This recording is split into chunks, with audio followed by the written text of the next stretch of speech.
शुभ अशुभ प्रभावों की प्राप्ति इच्छा शक्ति से करे कर्तव्य पूर्ति।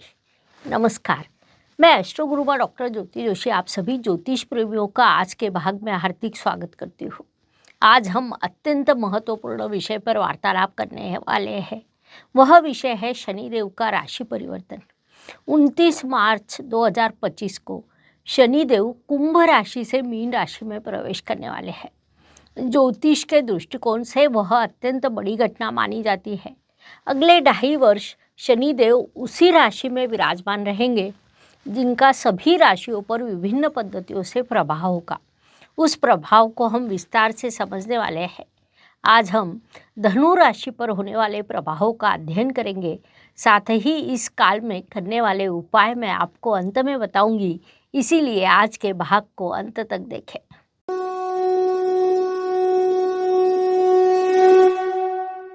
2025 से बड़े परिवर्तन का वर्ष है। इस वर्ष में सभी बड़े ग्रह राशि परिवर्तन करने वाले हैं। शनिदेव आपके लिए द्वितीयेश और तृतीयेश है। अभी वे आपके तृतीय स्थान में विराजमान है। 29 मार्च को वे राशि परिवर्तन कर आपके चतुर्थ स्थान में प्रवेश करने वाले हैं।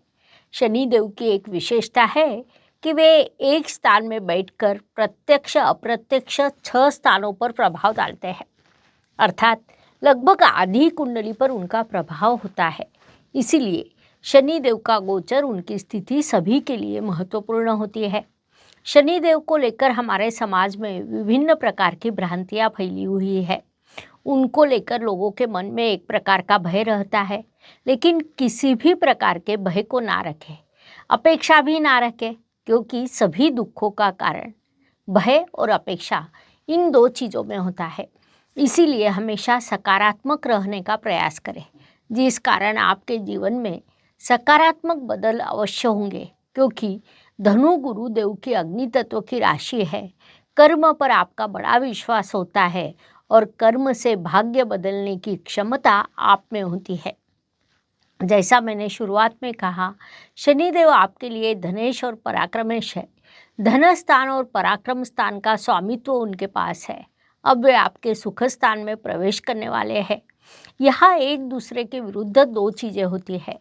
कर्म का परिश्रम का कारक जब सुख स्थान में आता है, वास्तु वाहन सौख्य के स्थान में आता है, तब शनिदेव को वह स्थान अच्छा नहीं लगता।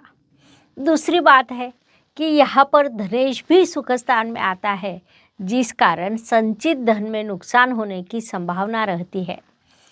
परिश्रम का कारक सुख स्थान में आने के कारण परिश्रम में कमी निर्माण होती है। हम हमारे इस YouTube चैनल पर ऐसे ही महत्वपूर्ण विषयों के वीडियो सदैव बनाते रहते हैं। ये वीडियो यदि आपको दूसरों की अपेक्षा शीघ्र देखने हो तो मेंबरशिप की सुविधा लें, अर्थात यदि आप हमारे YouTube चैनल के मेंबर बनते हैं तो वीडियो अपलोड करने के बाद सबसे पहले उसकी सूचना आपको मिलेगी और आप उस वीडियो का लाभ उठा सकते हैं।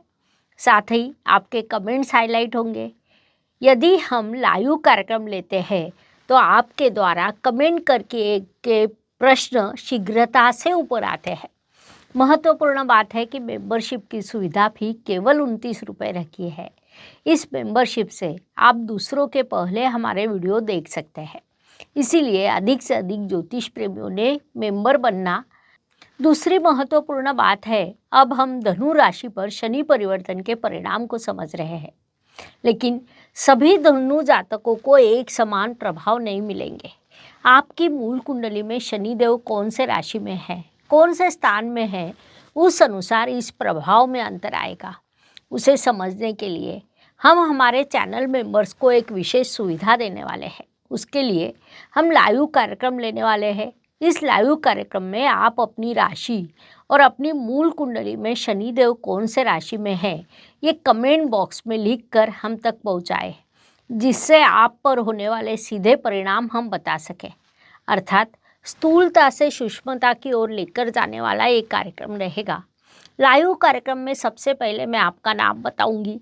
आप लाइव उपस्थित हो तो आपको जय ज्योतिष लिखना है।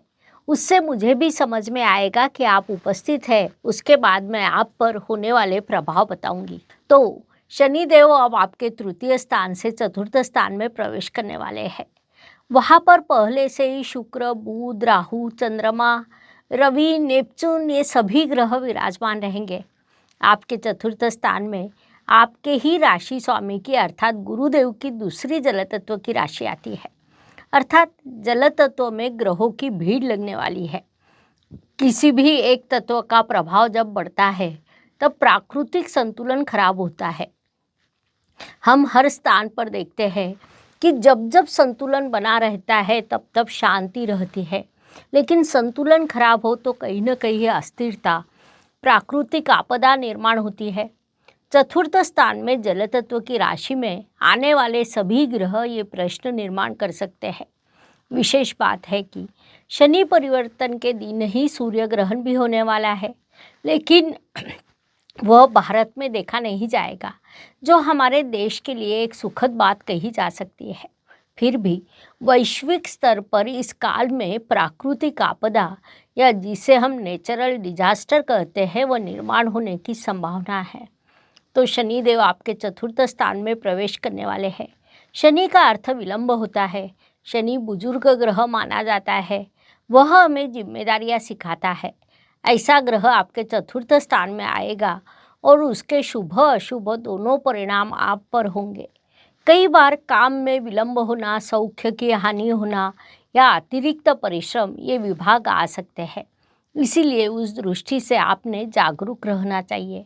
शनिदेव जब चतुर्थ स्थान में आते हैं तब उसे ढहिया भी कहा जाता है। शनिदेव की साढ़े साती ढहिया को लेकर हमारे समाज में विभिन्न प्रकार की भ्रांतियाँ फैली हुई है। उसमें परेशानी अवश्य होती है, लेकिन उस परेशानी से शनिदेव हमें बहुत कुछ सिखाते हैं। इसलिए पहले तो आप मन से भय निकाल दें, ये सलाह आपको दी जाती है। जैसा हमें पता है कि शनिदेव को तृतीय, सप्तम और दशम ऐसी कुल 3 दृष्टियाँ होती है।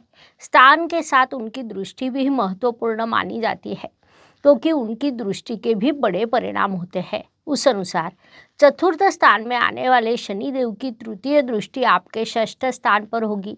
वहाँ उनके मित्र ग्रह की अर्थात शुक्र की वृषभ राशि आती है, जिस कारण आपको अत्यंत शुभ परिणाम प्राप्त होने की संभावना है। कुंडली के षष्ठ स्थान से हम स्वास्थ्य, कर्ज, नौकरी, प्रतिस्पर्धी, शत्रु ये चीज़ें देखते हैं। उस अनुसार नौकरी में स्थिरता प्राप्त होना, प्रमोशन के अवसर निर्माण होना, ऐसे शुभ प्रभाव आपको प्राप्त होंगे।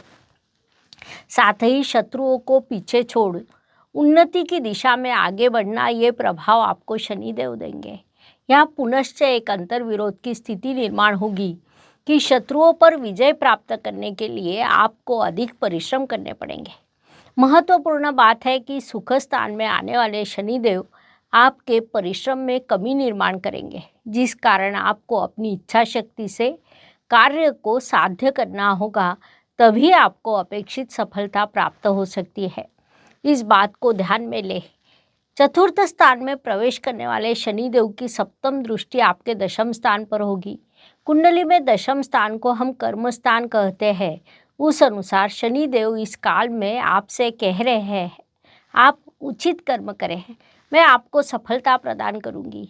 वहाँ भी शनिदेव के मित्र ग्रह की अर्थात बुधदेव की राशि आती है। आप आज का काम कल पर थोपने का यदि प्रयास करते हैं तो उससे आपको बड़ा नुकसान होने की संभावना रहेगी। इसलिए कल का काम आज और आज का काम अभी करना लाभकारी रहेगा। वास्तव में वही आपके लिए सबसे बड़ा टास्क रहेगा। इस बात को ध्यान में लें। चतुर्थ स्थान में प्रवेश करने वाले शनिदेव की दशम दृष्टि आपकी राशि पर होगी, जिस कारण मन में बेचैनी निर्माण होना, लगातार अस्थैर्य लगना, ये विभाग सामने आते हैं। एक प्रकार का भय आपके मन पर रहेगा।